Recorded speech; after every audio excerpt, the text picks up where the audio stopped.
सबसे पहले भगवान भोलेनाथ के चरणों में प्रणाम करती हूँ, मेरा प्रणाम स्वीकार हो। आदि शक्ति माँ भवानी गौरा के चरणों में प्रणाम करती हूँ, मेरा प्रणाम स्वीकार हो। सभी देवी देवताओं के चरणों में प्रणाम करती हूँ, मेरा प्रणाम स्वीकार हो। आप सभी गुरु भाई गुरु बहनों के चरणों में प्रणाम करती हूँ, मेरा प्रणाम स्वीकार हो। गुरु भाई गुरु बहनों, आप लोगों के सपोर्ट से, आप लोगों के साथ से महादेव की कथा और शिव भक्तों तक पहुंचती है। तो आप लोगों से यही निवेदन है कि आप लोग कथा को ज़्यादा से ज़्यादा शेयर करें ताकि भगवान की कथा और शिव शिष्यों तक पहुंच सके। अगर जो आप लोग चैनल पे नए हैं तो सब्सक्राइब कर लीजिए ताकि जो भी वीडियो पड़े, जो भी कथा पड़े, वो आप लोगों तक आसानी से पहुंच जाए। कमेंट में महादेव का नाम जरूर लिखिए। महादेव का नाम लिखने से, बोलने से सारे कष्ट दूर हो जाते हैं। तो भगवान का नाम जरूर लिखिए। गुरु भाई गुरु बहनों, कथा किसी भी भगवान की हो, कथा को अंत तक सुनना चाहिए। आधा अधूरा सुनने पे एक तो कोई ज्ञान नहीं मिलेगा और दूसरा भगवान का अपमान है। तो आप लोग कथा को पूरा सुना करें। और कथा के अंत में कुछ गुरु भाई, कुछ गुरु बहन कमेंट किए हैं, मैं उनके नाम की अर्जी महादेव के चरणों में लगाऊंगी कि हे प्रभु, सब पे अपनी दया दृष्टि बनाए रखें। तो कथा को अंत तक सुनिएगा। और गुरु बहनों, जीवित पुत्री का व्रत आ गया है, तो इसलिए मैं आज एक जीवित पुत्री का व्रत की कथा सुना रही हूँ। कथा को अंत तक सुनिए, कथा बड़ी ही सुंदर है। देखिए, एक गांव में एक गुरु बहिना थी। गुरु बहिना शिव शिष्या तो थी,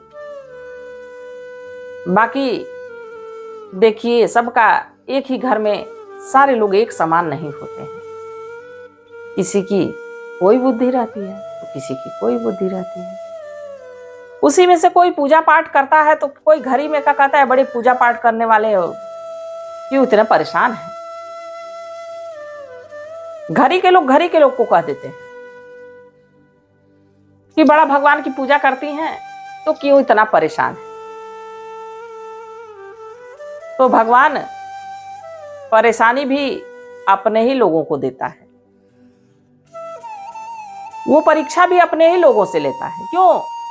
हम जिसको अपना समझते हैं उसी से तो अपना दुख दर्द कहते हैं।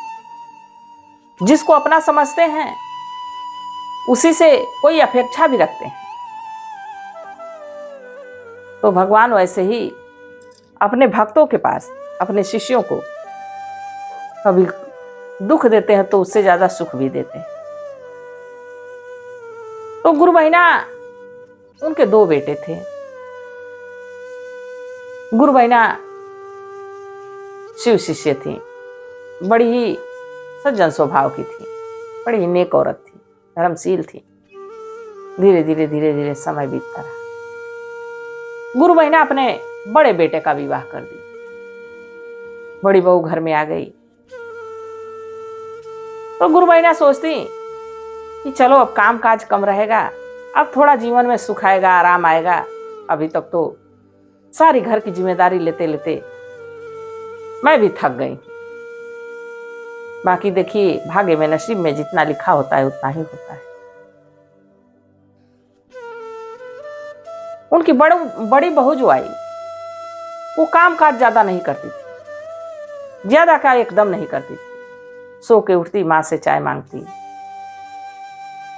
माँ को ही रसोई बनाना पड़ता, माँ को ही घर का काम करना पड़ता। धीरे धीरे समय बीतता रहा। ऐसे ही जब ज्योतिया का व्रत आता तो माँ जी अपने बहू से अपेक्षा करती कि बहू हमारी भोजन बना देगी। पारण वाले दिन सोचती थी कुछ गर्म बना के हमको दे देती तो खा लेते, पी लेते। बाकी ऐसा कुछ नहीं करती थी। धीरे धीरे समय बीता। अब गुरु बहिना अपने दूसरे बेटे का भी विवाह कर दी। छोटी बहू घर में आ गई। और जब छोटी बहू घर में आ गई तो छोटी बहू इतनी सुंदर और इतनी सुशील, उसका स्वभाव, उसका गुण सब सुंदर था, मन की बहुत अच्छी थी। आई तो घर की मानो सारी जिम्मेदारी ले ली। गुरु बहिना बड़ा प्रसन्न रहने लगी कि हे महादेव, भले देर से दिए पर बड़ा ही अच्छा किए, हमारे जीवन में कम से कम कुछ सुख तो आया। गुरु बहिना बड़ा प्रसन्न रहने लगी। अब इसी तरह अश्विनी मास में फिर ज्योतिया का व्रत आया और तब तक उनकी छोटी बहू मां भी बन गई थी, एक लल्ला गोद में था। उसको देख के उसकी जेठानी बहुत जलती थी कि देखो तो हमारे विवाह के 5 वर्ष हो गए, 5 साल हो गए और हमको कोई संतान नहीं हुई। 1 ही साल के अंदर इसको लड़का हो गया और इसको कितना सब लोग दुलार देते हैं, कितना सब लोग मान सम्मान देते हैं। तो गुरु भाई गुरु बहनों, आप सोच के देखिए कि अगर जो जिसके कर्म अच्छे रहे उसको सभी लोग सलाम करते हैं, सभी लोगों सम्मान देते हैं, मान देते हैं। अब ये बात जेठानी को बड़ी खटकती थी कि देखो तो इसको कितना लोग मानते हैं। अब वो मन में अपने सोचती रहती थी कि कब मौका पाऊं कि इसके बेटे को मार दूं। इसका बेटा नहीं रहेगा तो ये भी मेरी तरह हो जाएगी, और जब मेरी तरह हो जाएगी तो इसको भी लोग उतना ही मानेंगे जितना हमको। रोज तरकीब लगाती रहती थी। तभी इसी तरह अश्विनी मास में ज्योतिया का व्रत आया तो उसकी सासू मां कही, बिटिया आज नहाई खाए है, घर वर साफ कर दो और खूब बढ़िया से बिना लहसुन प्याज का भोजन बनाना। मैं जा रही हूं नदी पे नहा के आऊंगी, कल मेरा निर्जला व्रत रहेगा। बहू पूछी कि माँ जी किस लिए व्रत रहते हैं? उसकी सासू मां हंसते हुए कही, बेटिया ये व्रत पुत्र के लिए होता है, सुहाग के लिए होता है, धन संपत्ति के लिए होता है, और खास करके ये जीवित पुत्री का व्रत पुत्र के लिए होता है। तो बहू कही, माँ जी हमारी भी तो एक औलाद है, एक संतान है, मैं भी इस व्रत को करना चाहती हूँ। तो गुरु बहिना कही कि तुम्हारा बच्चा छोटा है। कही क्या हुआ छोटा है? मैं पूजा करना चाहती हूँ, मैं भी गंगा स्नान करूंगी, नहाए खाए करूंगी, मैं भी व्रत रहूंगी। गुरु बहिना बड़ा प्रसन्न हो। अब जल्दी जल्दी रसोई साफ सफाई करके, घर साफ सफाई करके भोजन बनाई। अपनी जेठानी से कही, दीदी बाबू सोया हुआ है, हमने दूध उसको दे दिया है, अभी जगेगा नहीं, आप थोड़ा देखते रहिएगा, मैं सासू माँ के साथ गंगा स्नान जा रही हूं। आज नहाई खाए है, जीवित पितृका का व्रत है कल। उसकी जेठानी देखी ऊपर वाले मन से, इसी मन में 2 तरह के मन, एक छली व्यक्ति हमेशा मुंह खोटा कुछ और बनाए रहेगा, दिल में कुछ और चलता रहेगा। कहीं ठीक है तुम जाओ। बेचारी खूब हंसी खुशी सासू माँ के साथ अपने गंगा स्नान गई। तब तक उसका जेठ घर में आ गया। जेठानी उस दिन कुछ नहीं कर पाई। खूब बढ़िया से वो गंगा स्नान की, सूर्यदेव को जल चढ़ाई और सासू माँ के साथ आके भोजन ग्रहण की। अब अगले दिन रात में जुतबन्नन गोसाई को मना के सर गए लोग। अगले दिन फिर जैसे ही शाम हुई तो सासू माँ कही कि बहुरो, मैं तो गंगा के तट पे जाऊंगी, वहीं स्नान करूंगी, वहीं कथा कहानी होती है सुनूंगी। तो बहू कही, माँ जी मैं भी चलूंगी, बाबू को तो दीदी देख लेंगी। अब ये बात कह के अपनी जेठानी से कही कि दीदी बाबू को देखते रहिएगा, मैं जा रही हूं गंगा तट पे। गुरु भाई गुरु बहनों, उसका मन तो साफ था, निर्छल था। अपनी सासू माँ के साथ व्रत को पूरा करने के लिए गंगा स्नान करने के लिए गंगा के तट पे पहुंची। वहां गई और इधर देखिए जेठानी को मौका मिल गया। लड़के का गला दबाई और दबा के नदी के दूसरे छोर पे ले जाके, जहां लोगों की भीड़ नहीं थी, नजर छिपा के बच्चे को नदी में फेंकी और फेंक के घर आ गई। अब दोनों सास बहू नदी में स्नान करने के लिए उतरी, गंगा स्नान के लिए। जैसे एक डुबकी लगाई, दूसरी लगाई, तीसरी लगाई, बाहर निकली तो गोद में उसका बेटा उसके गोद में आ गया। देखी तो रोने लगी कि मैं तो बाबू को घर सुला के आई थी, नदी में कैसे पहुंचा। रो रही है कि जिस बेटे के लिए, लंबी आयु के लिए हम व्रत किए थे, वो तो मृत्यु पड़ा है। हे सूर्यदेव, हे जुगबंधन गोसाई, आखिर हमसे ऐसा कौन सा पाप हो गया, ऐसा हमने क्या कर दिया कि आज हमको इस व्रत वाले दिन ऐसा दिन देखना पड़ा। यही कह के विलाप कर रही है, जुगबंधन गोसाई को मना रही है, हे प्रभु दया करिए, हे सूर्यदेव दया करिए, हम, हे गंगा माँ आप हम पे दया करिए।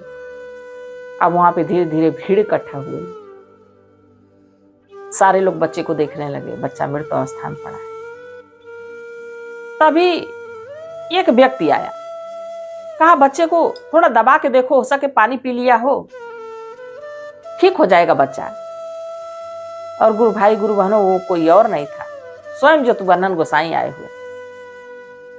जैसे लड़के के सीने पे हाथ रख के दबाए, एक घुट पानी बाहर आया और लड़के की सांस तुरंत वापस आ गई, सांस लेने लगा। चारों तरफ घाट पे हाहाकार मच गई, जुगबंधन गोसाई की जय जयकार होने लगी। उसी में से कुछ गुरु बहना कहीं कि बच्चे को अपनी छाती का दूध पिलाओ, बच्चा थोड़ा आराम की सांस ले। इसके बाद बच्चा स्वस्थ होकर देखने लगा, चारों तरफ खेलने लगा, उछलने लगा, कूदने लगा। सब लोग बड़ा प्रसन्न हुए, बड़े भाव से वहां कथा सुनी, ब्राह्मण देव सुनाए। जुगबंधन गोसाई की पूजा की, घर पे आई, दरवाजा खटखटाने लगी तो उसकी जिठानी डर के मारे अंदर से दरवाजा बंद की हुई, खोल नहीं रही थी। खुलवाते खुलवाते खोली तो कही कि मैं तो कब से बाबू को ढूंढ रही थी, तुम क्या बाबू को लेके गई थी घाट, हमको बता के जाना चाहिए। नहीं दीदी, मैं तो बाबू को लेके नहीं गई थी, पर बाबू हमारा घाट पे पहुंचा कैसे ये आप बताएंगी। अब वो तो बताने से रही नहीं। तब तक नदी की तरफ उसको लेके जाते उसी का पति देखा हुआ था।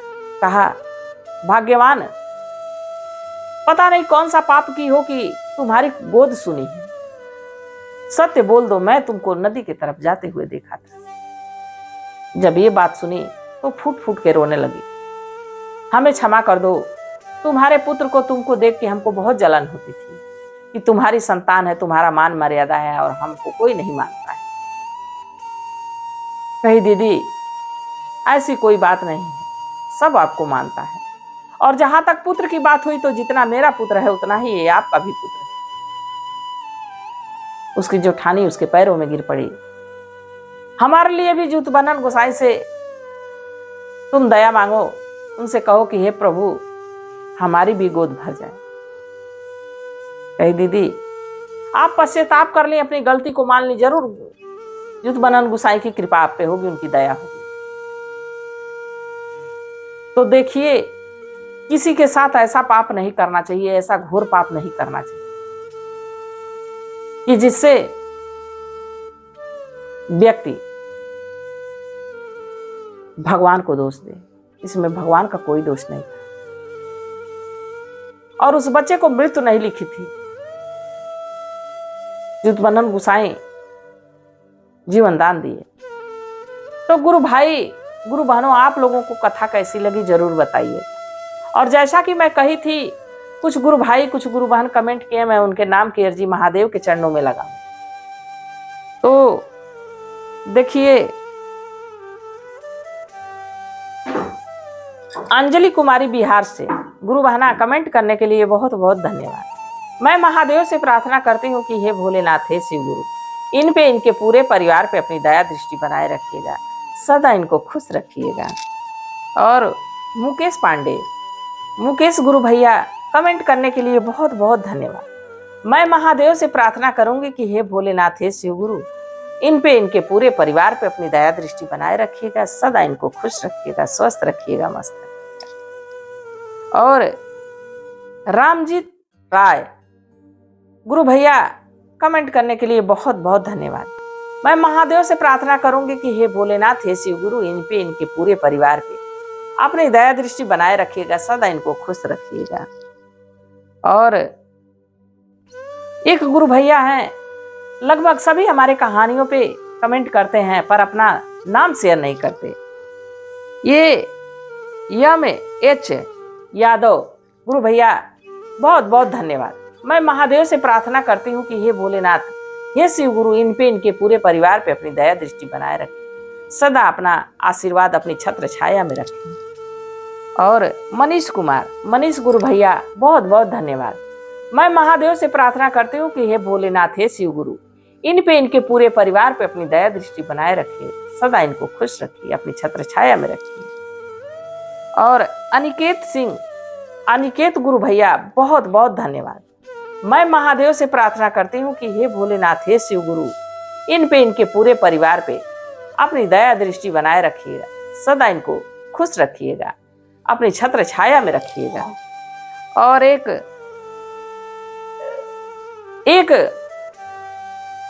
गुरु भाई हैं या गुरु बहन हैं, वो अपने नाम को शेयर नहीं करते हैं पर हमारी सभी कथाओं को देखते हैं और कमेंट करते हैं कि कथा बहुत सुंदर है, बहुत ज्ञान प्राप्त होता है।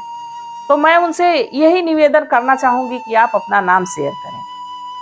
उनकी आईडी कुछ असुर.m5 से है। तो गुरु भैया, मैं आपके लिए भी भगवान से यही दया मांगती हूँ कि हे प्रभु, हे महादेव, इन पे, इनके पूरे परिवार पे अपनी दया दृष्टि बनाए रखें, सदा इनको खुश रखें, प्रसन्न रखें, सदा ये जहाँ रहें वहाँ अपने छवि को फैलाएं, महादेव अपनी कृपा बनाए रखें, इसी कामना के साथ। हर हर महादेव।